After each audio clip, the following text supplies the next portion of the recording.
How did you deal with doors being shut in your face? Did you feel as if I mean, obviously you didn't believe the hype of what anyone was saying about believing it. See, the thing about it is, me being, I think, from Harlem and being confident, I've really been secure in the fact that everybody's a nerd. Like, nobody's cooler than me. Right. So I never really thought anyone could deserve to give me their opinions on things because they just weren't cooler than me. Right. You understand what I'm saying? So if a nerd closes the door on my face, I'm kicking it down.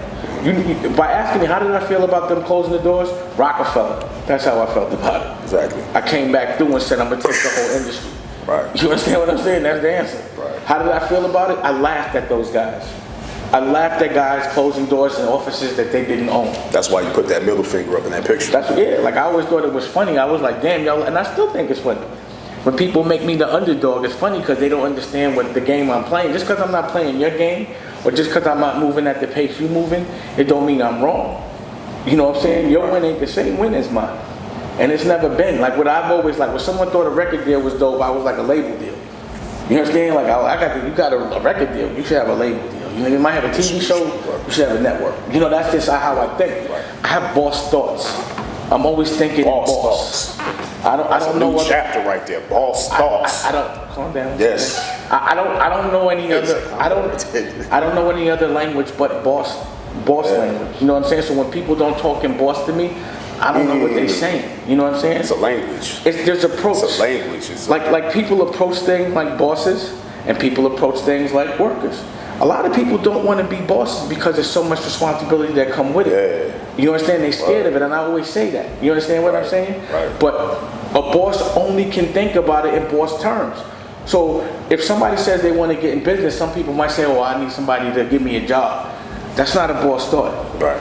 A boss says, "If I want to get in business, my thought is, if I want to get in business, I'm gonna create the business. I'm gonna buy the business. You understand what I'm saying? Then I'm gonna do the business, but I'm not trying to be hired." My approach is always going to be bossy. Someone that's not used to being a boss, his thought process ain't bossy. He don't have boss thoughts. Fluent boss. You understand what I'm saying? Right. Yeah, fluent and boss. And if you don't talk to me in boss, I don't understand what you're saying. For real. He like, huh? And people be thinking, and people will think you're an asshole because they're like, no, that's not how I approach things. Right. You understand what I'm saying? I'm not celebrating that. That you got a job. When you hear boss talk, it's like, I speak that. Yeah. I speak that language. You can tell when somebody else talks boss. Yeah. Just by their approach on things. And someone that talks boss doesn't speak any other language. I only talk boss. Right. You understand what I'm saying? Don't talk to me in any language. Some people are fluent in gossip. Some people are fluent in I don't understand that language. Some people are fluent in gangster. Some people are fluent in being tough. Right. I'm fluent in boss. I'm fluent in boss. I'm fluent in investing in yourself, put up your own bread, make something that you can pass back to your children. That's the language I talk. And any other language to me is foreign. It's not boss. So don't talk it to me. Wow. You understand what I'm saying? Yeah. It's boss thoughts. You understand what I mean? Damn. Fluent boss. Are you fluent in boss? Fluent You are. in boss. You talking boss? Absolutely. Making your own. Because some people, you'll tell them, like, oh, you got to put up your own money. By the way, not your dogs, but your dog walked through here. I know y'all washed the dog in the shampoo. Right. I can tell. I can smell it. Right. Yeah. Oh, so you got your own dog shampoo. Yeah, we made the shampoo. You actually gave us the. Like I actually smelled the dog. Like when he walked past me, I was like, yeah, it's good shampoo. Stuff. Yeah, so we take pride in the stuff that we sell. We use it first. Yeah. You understand what I'm saying? Like I ain't gonna never sell something that I don't use myself, that I don't believe in. Absolutely. Basically, when people buy something from me, they know that they're buying something that I would personally use. That you signed off on. Yeah. This is what I believe in. That's why when I send anything out, like on the website and stuff, I always do a thank you card, a personally handwritten card. Because I appreciate somebody appreciating me. Yeah. You understand what I'm saying? That's what I just started doing on the bumper session. Yeah. You always do that. I always do give a thank you note just because I appreciate it. You understand what I'm saying? And there's a personal connection that you can have. That's why I like having a direct-to-consumer relationship, because you really know your consumer. Right. You understand? You have their data. Mm-hmm. You have their email. You have the ability to look at their Facebook, their IG, their Twitter. Right. You can know all about your consumer. You understand what I'm saying? Just like they know all about you. Mm-hmm. You can become a fan of your fan. You understand what I mean? Nice. It's true. Right. You know what I mean? It's cool sometimes when you see the quality of people that believe in what you believe in.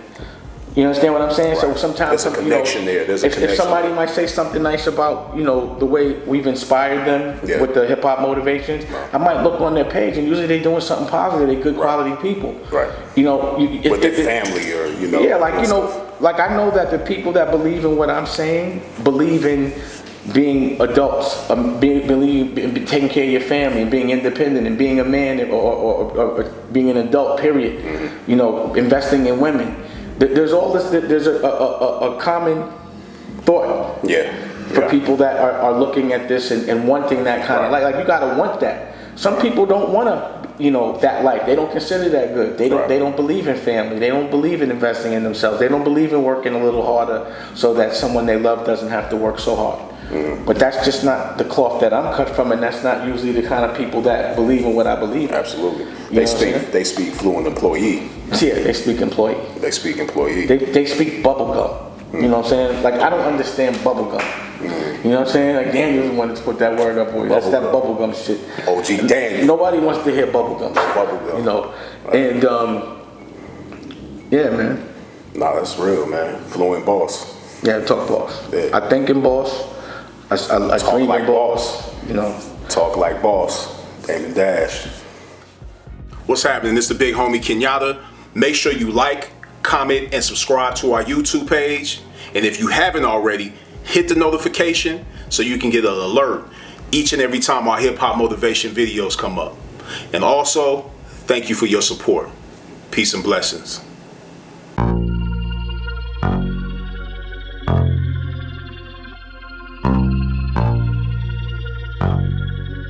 Listen, for mad years I walked around with my neck looking like a Nestle Crunch bar.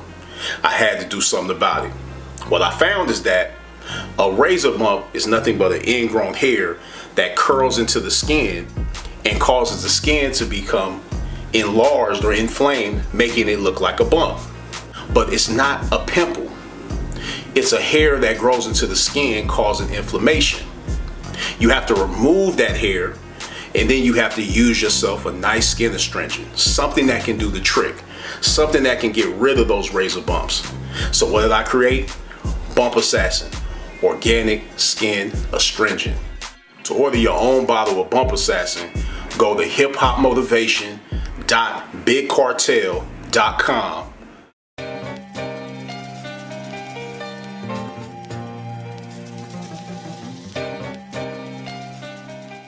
When you writing a book, Dave? I'm writing. I also have a book. I have a book called Culture Vultures. Yeah, What's it called? It's called Culture Vultures. Have you ever been looking at the hip hop motivations that I do? Yeah, absolutely.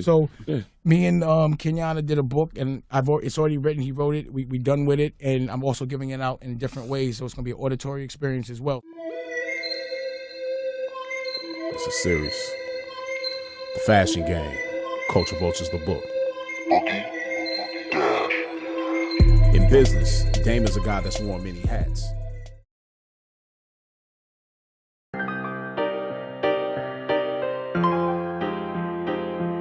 Yo, you can either think of a master plan or get mastered by somebody else's plan. Check it. As a barber, one of the most important life lessons I learned is to never do anything without seeing the ending result first. Before I understood the value of seeing results, I used to waste a lot of time sometimes doing double work because I didn't have a vision of where I was going. Then I started taking consultations more serious by not even turning on my clippers until I had a clear understanding of the result my client was planning to see. And in turn, it became easier to achieve the style they wanted to see in half the time. Real talk, the most successful barbers and beauticians are the ones that see the ending results before they start any service. Write this down. Before making any moves, know where you're going. Deciding from thoughts of being sick and tired of something, starting something, or admiring something can be the emotions that fuel change. Because write this down. Emotion leads to passion, passion leads to action, and action leads to results. Word up. Question: what's the number one killer of dreams? If you said fear, you're wrong. Fear is on the list, but it's not the number one killer. The number one killer of dreams is comfort. The comfort of a good paying job or in an active relationship can seduce us for many years into the rhythm of accepting things without making any moves to change. further numbing us into a state of zombie-like passiveness. Write this down. Passiveness will cause your dreams to pass you by.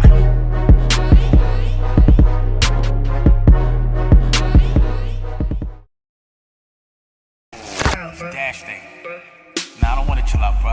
You know what I want to do? Believe in yourself. Build your own personal wealth.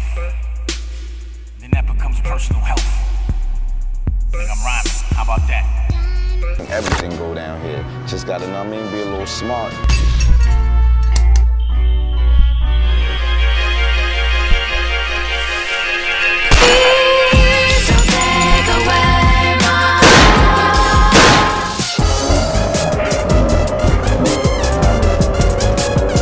I see you grooving right now. I was in my groove. Yeah. I started daydreaming. I started thinking about something. I'm a musician. Yeah, exactly. I like to spend all kinds of money. Like the dollar, like the euro, like the pound, like the franc pause, like the yen.